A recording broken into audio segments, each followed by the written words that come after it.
Hey everyone, it's India, and welcome back to NIU Wholesaling PowerPoint. This is going to be section 2, finding distressed homes.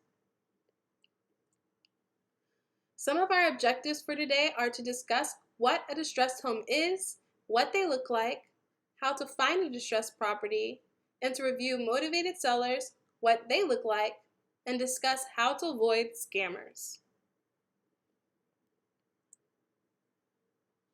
Need to know. These are some of the terms that you're going to need to know when you're looking for distressed homes.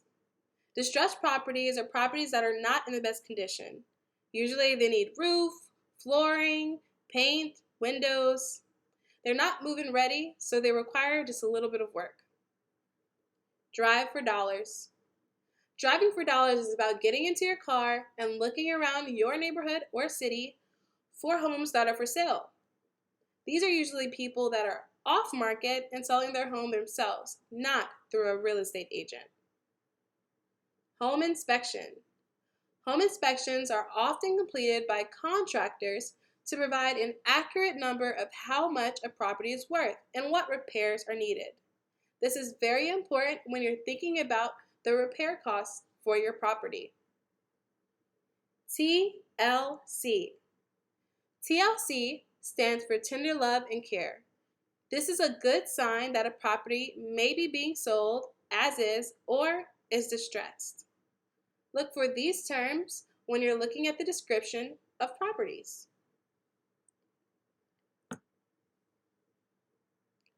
What does a motivated seller look like?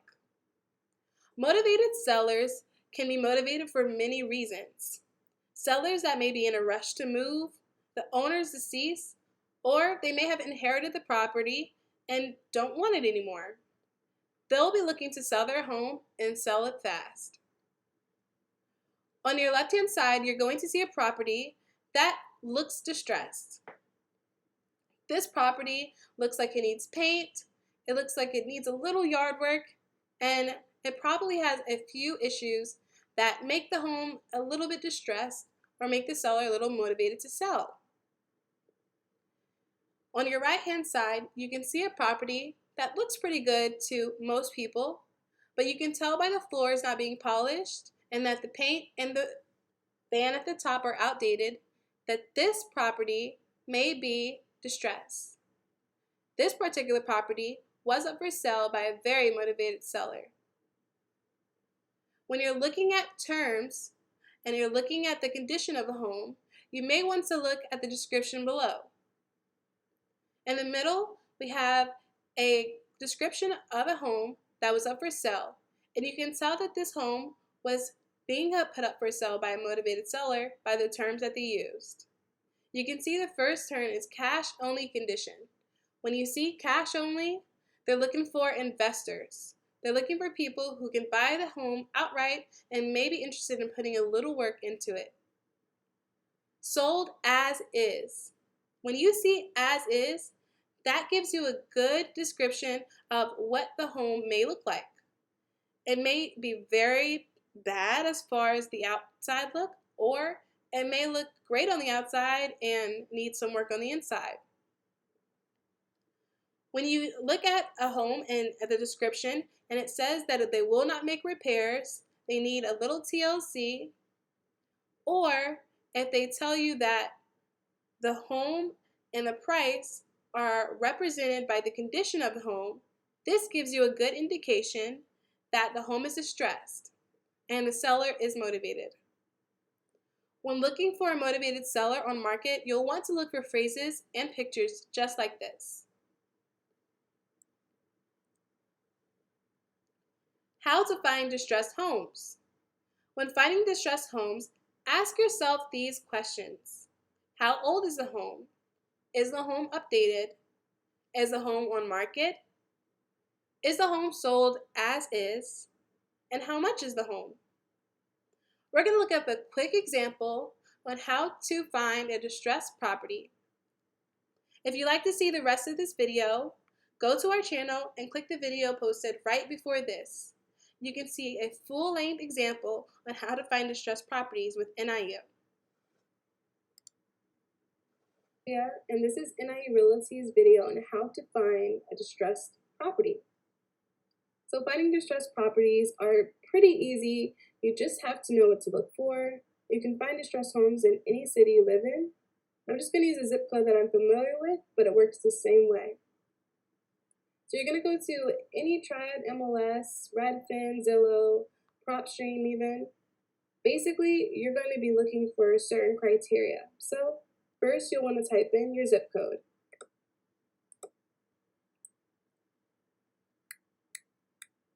You can type in any zip code. This is one that I'm familiar with, so I'm going to use that one.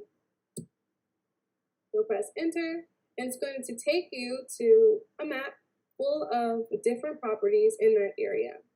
Now you could go through this whole list and try to find a distressed home, or you can do it the easy way and try to narrow down the results. So you'll want to go to your filter section. This can be on the top of the page, on the side of the page. It just depends on which website you're using. But for this Redfin, we're going to use a filter section, which is right here. So you're just going to click all filters. You can leave the price at any price. You can look at any bed and bath. And you do want to click house, or it may say single family unit or single family home. We're looking for distressed single family units. We're not looking for townhouses to fix up, multifamily units, mobile homes, or condos or land. So we want to make sure that we filter all of those out. Then you're going to keep scrolling until you find a section that has our property details, and we usually have a section that says year built. In this section, we're going to put 2000 because we're looking for properties that were built in the year 2000 or before. This is because these properties are usually the properties that are a little bit older and usually require a little more work. Keep scrolling, and everything else you're going to leave as is. The last thing I want to deselect is new construction. We're not looking for new constructions. We're just looking for homes that have been built already and are up for sale. Now it's narrowed our results down from 115 to 38 homes. Awesome. So you can scroll, and the first thing I look for when I'm looking for a distressed property is the inside, how the inside looks, if the floors are damaged, if it may need a new roof, if it looks worn down on paint, or if it has a tired driveway. Those things usually indicate that the home is distressed or needs a little bit of work. I see a home right here that I'm looking at. You can tell that the driveway is all right. If you click on the side pictures, you can tell that it hasn't been updated as far as like new bricks or being cleaned or even just landscaping. If you look through the pictures, you can tell that it hasn't been kept up. You can tell by these bricks laying down. And this area right here usually would be painted or would be finished at the top. And this was just posted 6 hours ago. This is a big tell, the floor. Looking at the floor, it doesn't look polished, it doesn't look new. This would be a good lead, so we can click it. All right, so looking at the rest of the pictures, it does look like this property needs a lot of tender love and care, which is one of our vocab terms if you have the wholesaling PowerPoint. So you're going to look at the description, and you're going to look for some keywords. So this is a 3-bed, 1.5 bathroom home in the heart of Greensboro. And it says it has so much potential. This is a good indicator that there is a motivated seller behind this and it is needing a little bit of work. It says this home includes the original hardwood floors that carry through the main living room and bedrooms, and there's also a finished lower level that would make a great room for a game room or a flex space. The pool will remain with the home. The yard is fully fenced and come with outdoor storage, and the hold is being sold. You got it, as is. If you find homes that are being sold as is, usually they're either distressed or need a little bit of work, and you can usually get them at a discounted price.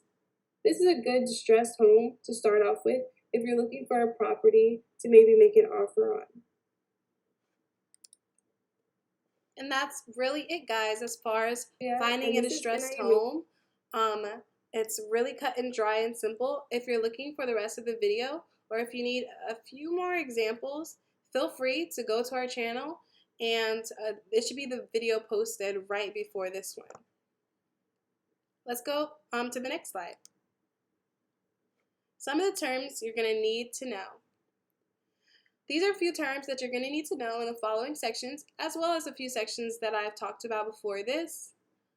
I didn't go a little in depth, but as far as on market, MLS, and off market, you will need to know what these terms mean when you're looking for properties. An on market property is a property that's available for sale on multiple listing services like Redfin, Zillow, or your Triad MLS. You can look all these up straight up on Google. An MLS is a multiple listing service. It's basically a database full of different real estate agents, brokers. They provide data about properties for sale. Off-market properties are properties that aren't available on this site. So you usually have to drive for dollars, or you'll have to go on sites like PropStream and like sites in order to find properties that aren't being listed by the listing agent and only by the sellers or seller entities. On market and off market. Here I just showed a few pictures of some of the sites you can use for different types of markets. So if you're looking for on market deals, then you'll want to use sites like Redfin or Zillow or other sites, Trulia even, to find properties that are being listed for sale by the listing agent. If you're looking for off-market properties, like I said in the slide previously, you can look on sites like PropStream or even Drive for Dollars and around your neighborhood or city in order to find homes that are for sale by the owner. Remember, on-market properties are being listed by a listing agent that's representing the seller or owner of the home, while off-market properties are being presented by just the seller of the home. Lastly, you'll want to beware of scammers. These are a few real screenshots of conversations that have taken place by people pretending to represent the owner of a property. Make sure you're doing your due diligence and using certain sites to find out the owners of properties if you're going to do off-market properties. For on-market properties, make sure you're doing due diligence as far as the site you're using to find them so that you can make sure that you're talking to the listing agent.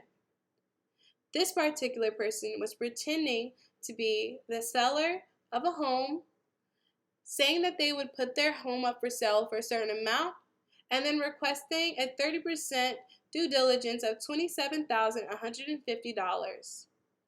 Never, ever send the seller the money for due diligence or earnest, or any money for that matter. All money for due diligence and earnest is going to go directly to the title company with your purchase agreement, your offer agreement, and your assignment contract. Or you can give it to the listing agent because they're required to put the funds in an escrow account. People may try to impersonate homeowners and get you to wire them funds. Just make sure to never wire any funds to anyone. Period. And that's it, guys.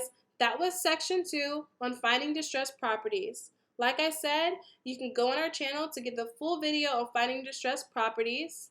The third section is going to be running comps, and I hope to see you there. If you have any questions, comments, or concerns, put your questions in the comment section below or reach out to us on our many social medias that will be linked in the description. Thank you and bye!